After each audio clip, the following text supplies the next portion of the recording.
News channel റിപ്പോർട്ടർമാർ ക്യാമറയും മൈക്കുമൊക്കെയായി ചോദിക്കുമ്പോൾ എന്തെങ്കിലും പറയാതിരിക്കുന്നത് മോശമല്ലേ? ജനപ്രതിനിധികളും പൊതുപ്രവർത്തകരും സിനിമക്കാരും എന്തിന് സാധാരണക്കാർ പോലും ഈ ധാരണ വെച്ചു പുലർത്തുന്നവരാണ്. വിഷയത്തെക്കുറിച്ച് വ്യക്തമായ അറിവോ ആരോപണങ്ങളിൽ കൃത്യമായ മറുപടിയോ ആക്ഷേപങ്ങൾ സാധൂകരിക്കുന്ന തെളിവോ ഇല്ലാതെ മാധ്യമപ്രവർത്തകരോട് സംസാരിച്ച് പുലിവാൽ പിടിച്ച ഒരുപാട് പേരെ നമുക്കറിയാം. ചോദ്യങ്ങൾ ഉന്നയിക്കുക എന്നത് മാധ്യമപ്രവർത്തകരുടെ ഉപജീവനത്തിന്റെ ഭാഗമാണ് എന്ന് കരുതി അവരോട് ഉത്തരം പറഞ്ഞേ തീരൂ എന്നൊരു നിയമമോ ചട്ടമോ ഇല്ല.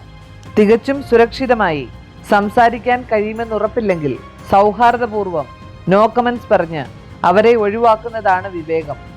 അല്ലെങ്കിൽ പിന്നീട് സംസാരിക്കാമെന്ന് അറിയിക്കാം.